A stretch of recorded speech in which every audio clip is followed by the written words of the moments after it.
All right. Might as well repeat all of that since we're Yeah. So live. to recap, we are going to talk about what kind of Chris has gone through as the main caregiver for somebody that has been diagnosed with a potentially fatal disease. We're going to talk about the transformation that both Chris and I went through, kind of switching over to a more healthy diet and going to a raw vegan retreat and kind of what that did for both of us. And yeah, so let's just get started. First of all, I just want to point out that when somebody is going through a disease or a fatal, potentially fatal diagnosis, it's really scary for the person. Obviously, they're going through treatments and all sorts of things, but it can be just as stressful and horrifying for the person that's taking care of that individual or all of their loved ones.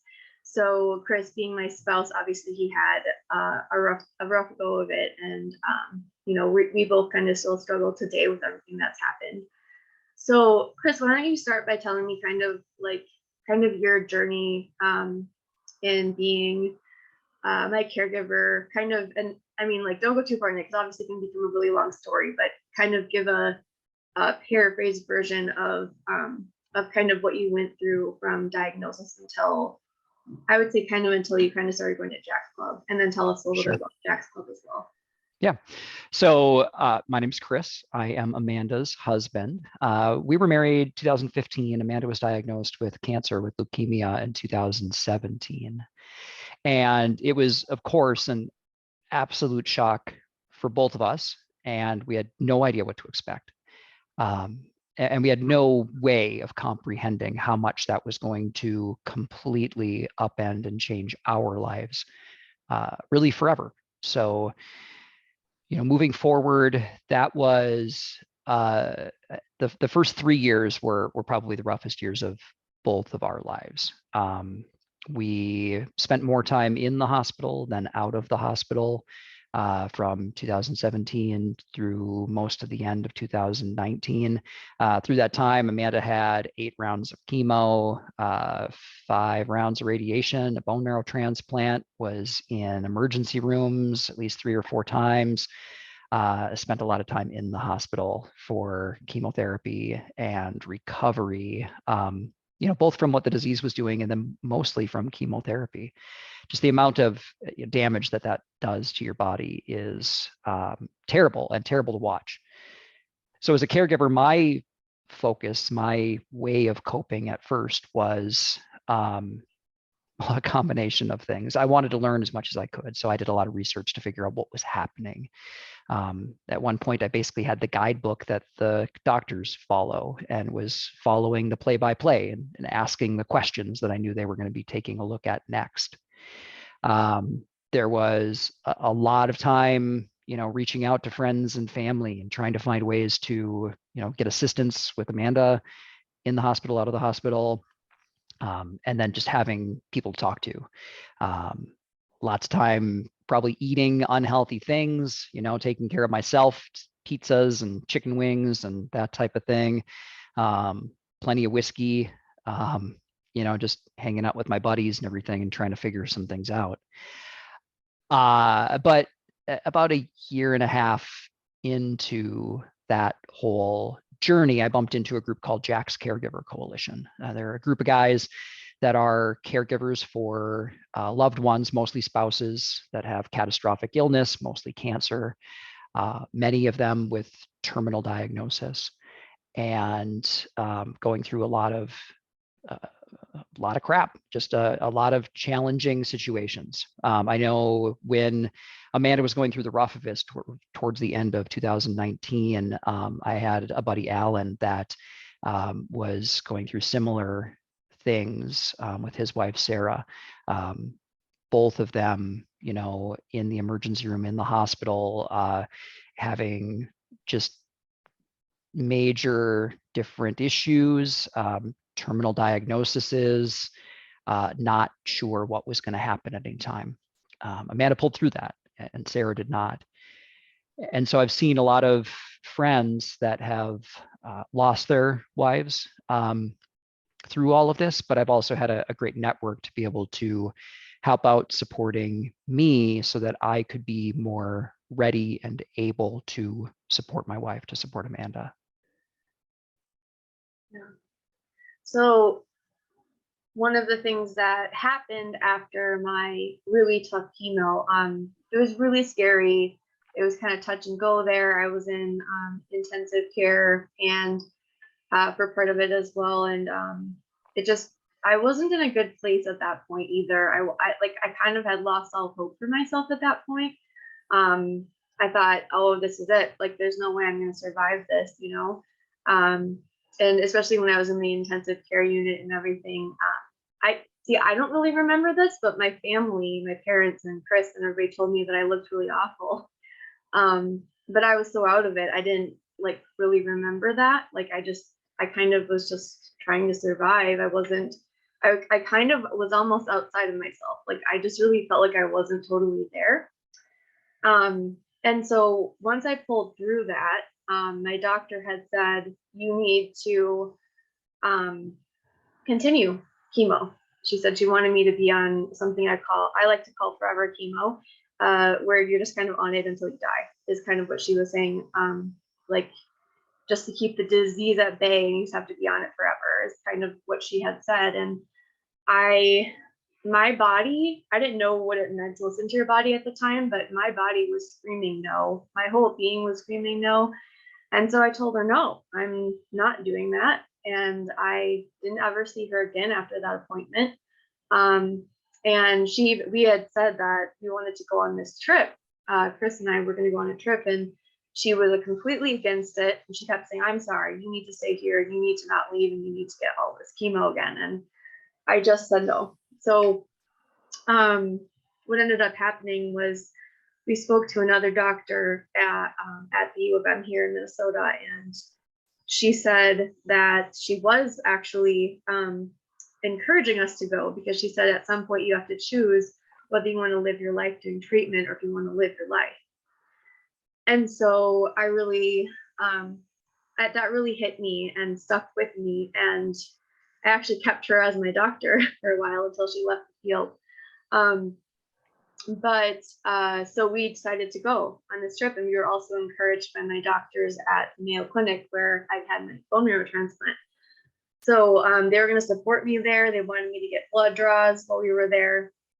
So they were all in agreement that it was okay for me to go.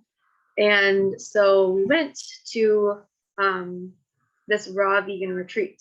And from there, I'm going to let Chris take over and tell me what kind of his experiences were there, and how we both kind of transformed from that trip. Yeah, I remember the first time we were talking about that, in the hospital still before you were discharged, and we were, you wanted to find some other options. You wanted to find some other way. You wanted to be able to take a trip and do something different. And we had been referred to this place through my friend Jen.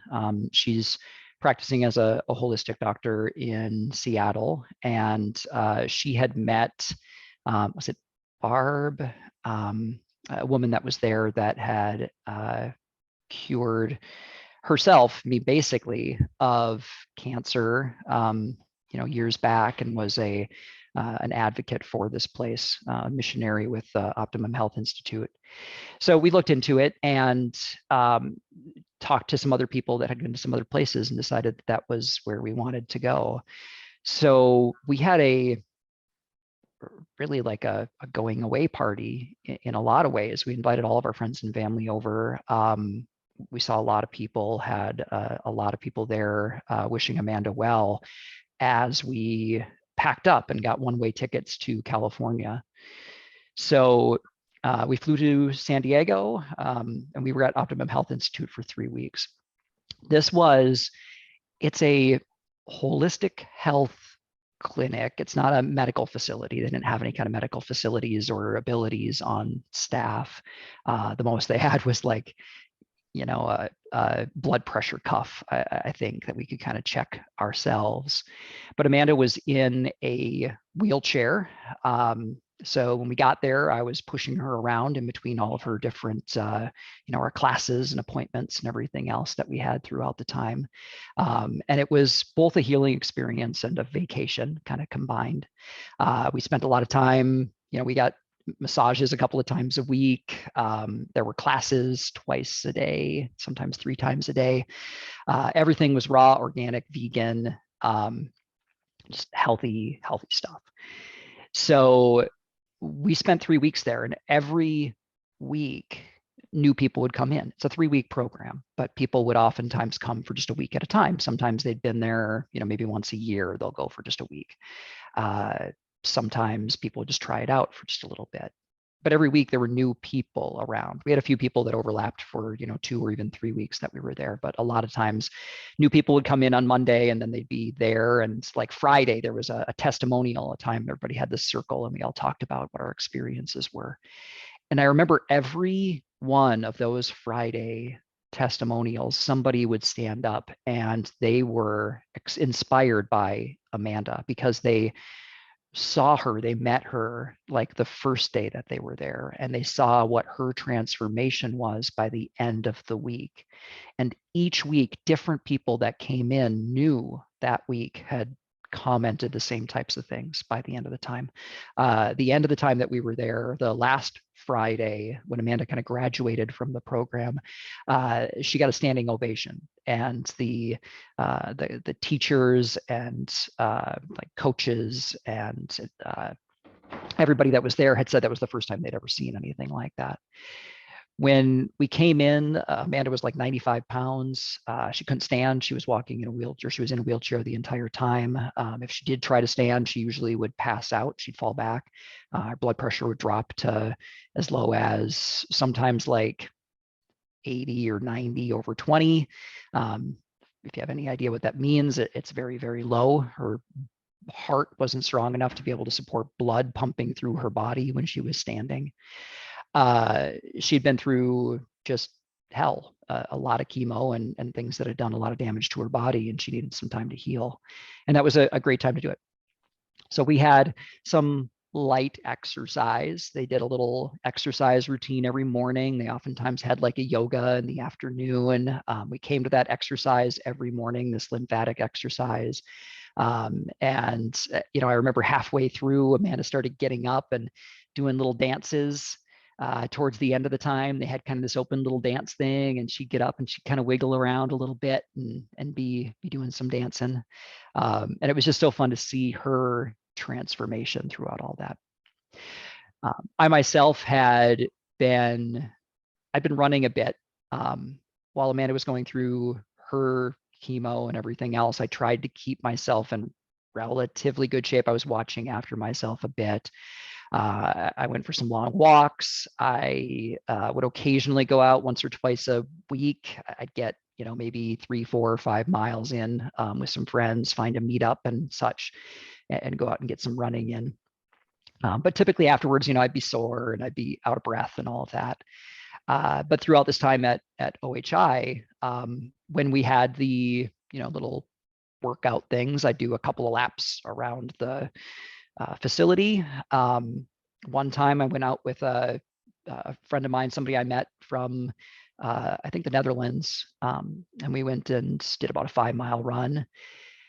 And we came back and I was feeling fantastic. I'd lost 10 pounds, I suppose, over the time that we were there, just eating all this raw fruits and vegetables and everything else. And I had so much more energy. So big transformation for me. I went back out with this running group that I'd been with a couple of times, and it ran like 8 miles. It felt great. And one of my friends from that group was going to be doing a marathon in 3 weeks. And I said, I should do that. So I talked to Amanda about it, and I'm like, I'm not getting any younger. I wanted to do a marathon sometime. Like, I went out and I ran like 8 miles today. It's only 4 times that long, 3 times that long.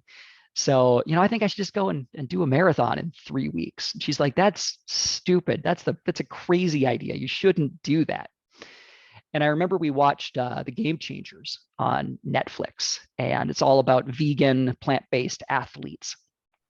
And um, we saw that, and she turned to me and she's like, if you were entirely vegan for the next 3 weeks, I would support you in running a marathon. I'm like, done.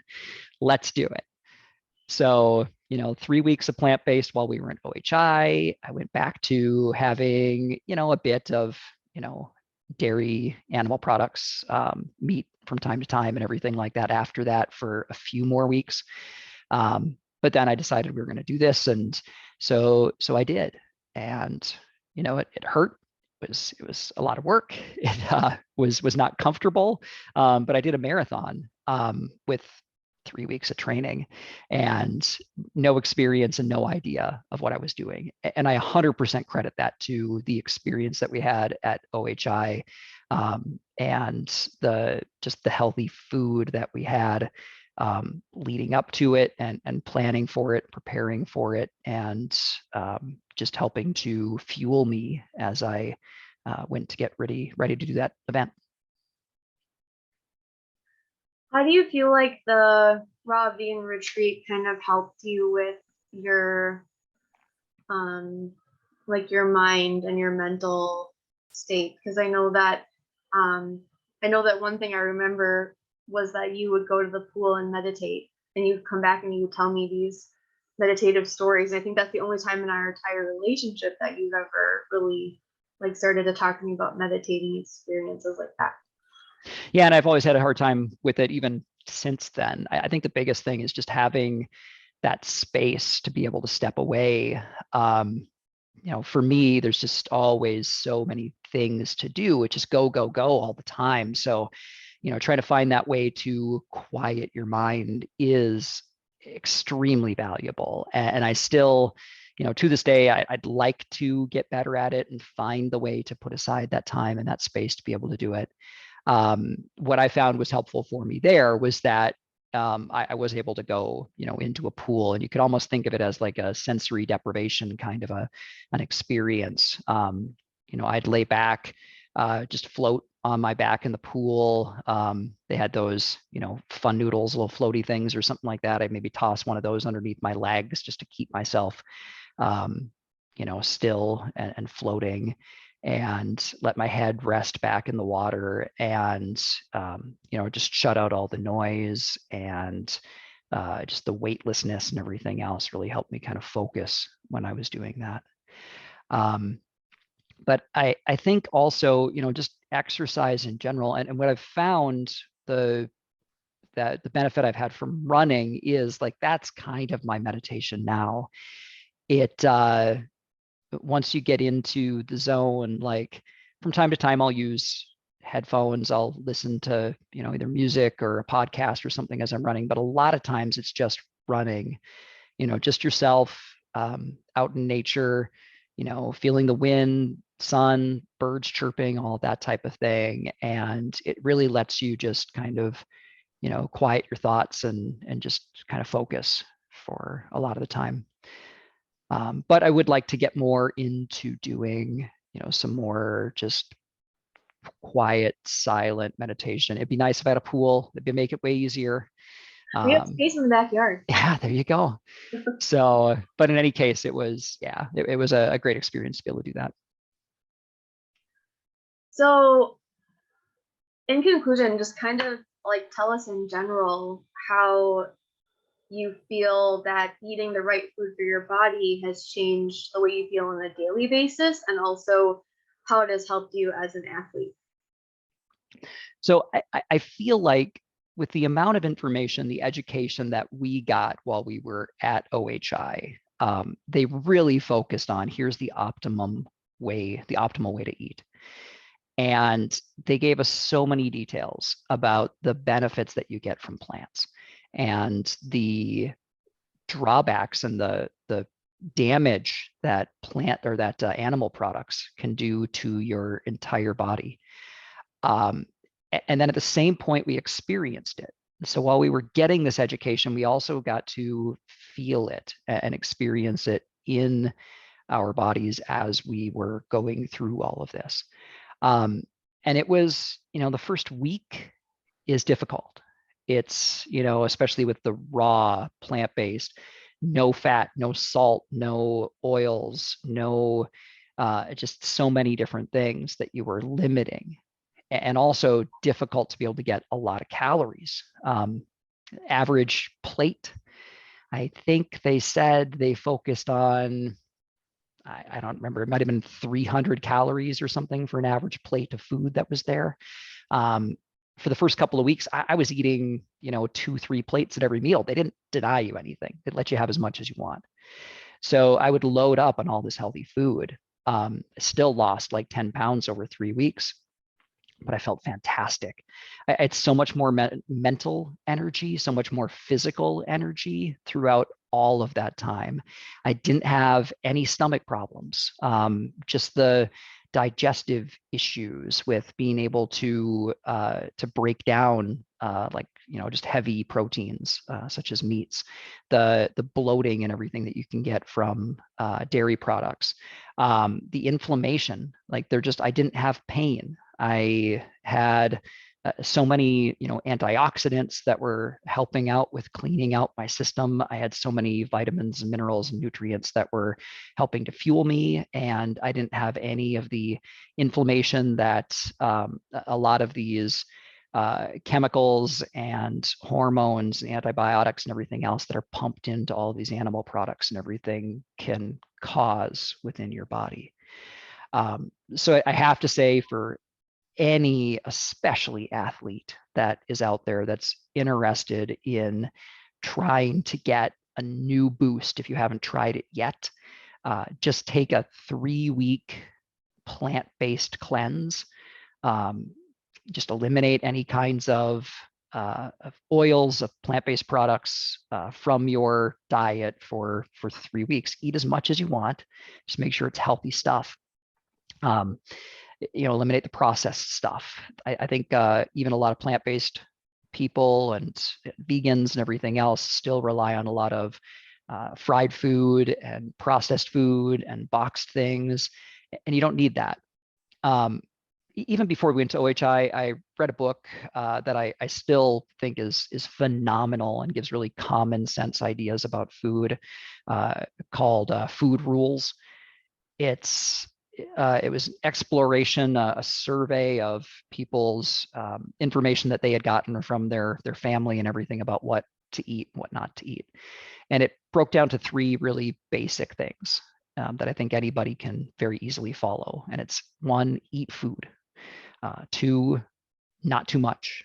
And 3, mostly plants. So eat things that are food, that you can see, that you can understand, that you can, just observe inside of the things that you're eating. Don't stuff yourself, and try to have mostly plants. And if you use any kind of animal products, use that as, maybe some flavoring, whatever it happens to be, just to be able to make it a little bit more palpable for you if necessary to transition to that type of a thing. But it's very easy to just take vegetables, saute them up, throw them in a salad, whatever else, and get a lot of good nutrients. But the more different plants that you can add into your diet, the more fuel you will have and energy you will have to do it. And the last resource that I would say that's been phenomenally helpful for me has been a podcast by a guy named Rich Roll. So if you have not checked it out, Rich Roll podcast is fantastic. He's a plant-based ultra athlete. He talks about personal change, going through addiction, recovery, and his transformation as he went to an entirely plant-based diet, and also overcomes just some amazing obstacles through ultra endurance events. Absolutely. And I just want to close off by kind of recapping some of the things that Chris said that I think are really important to pay attention to. So he mentioned that as an athlete or somebody like me who was going through something, a chronic illness or disease or whatever, taking those at least 3 weeks to just really detox your body. I would recommend, somebody that, like, if you're like me and you have like cancer or something more serious, I really recommend doing the raw diet for 3 weeks. It's not easy, but if you can do it, it's amazing. And I do recommend OHI or any kind of similar program. Like, it's really a lot easier when you're kind of there and you don't have anywhere else to go and eat anyway. So you're just kind of stuck there eating their food and they're making it for you. The other thing I wanted to mention that he talked about was so I would say that Chris is kind of in what I call the maintenance phase. Like, he went through his detox and he still does many detoxes along the way, which I also think is very important. But he is kind of at a place where he's found things for his body that work for him. So he is not 100% plant-based. He eats some fish every once in a while, and he eats occasionally we'll have some cheese and some other things. But he's probably like 90% whole food plant-based. And so he eats really healthy most of the time. So when you're in maintenance phase, you want to be kind of like 80-20 at least. Like, only 20% of your diet should be kind of like crappier stuff, and the rest should be really healthy. So that's kind of what maintenance phase would be for most people. If you're dealing with chronic illness or pain, you're going to want to be a little bit more strict about it. I would say maybe more like 90-10. So, and again, you want to keep on doing those detoxes, like I would say at least once a year, and depending kind of what your situation is. Every body is different. Chris has figured out that fish is okay for him. It won't be okay for everyone. So it's kind of like he's decided that that's okay for him. He's tested it out. His body does well with it. He's still able to run, do all the things he wants to do, and he still feels good, right, Chris? Absolutely. Yeah, absolutely. I mean, right now I'm going through another, kind of detox type of a thing. I just had surgery on my foot. So I had just an injury that I have to get taken care of. So as I'm kind of floored from that and away from a workout for a little while, I'm going much more towards the, heavy cleanse type of a circumstance, not raw, but at the very least going, more to the whole food, plant-based, and, eliminating anything else that's any kind of a risk. But yeah, absolutely. I've done, and as I've added anything else back in, I'm careful to watch for it. Now, cheese, there really is no benefit to it. It's totally just the flavor of it. And there are some amazing plant-based cheeses, and Amanda finds all kinds of great ones that are out there. So cheese is rare. It's more of a convenience thing if I'm out somewhere that doesn't have good vegan cheese. But fish, there's some that are okay. There's some that are not necessarily as good. I stick to like just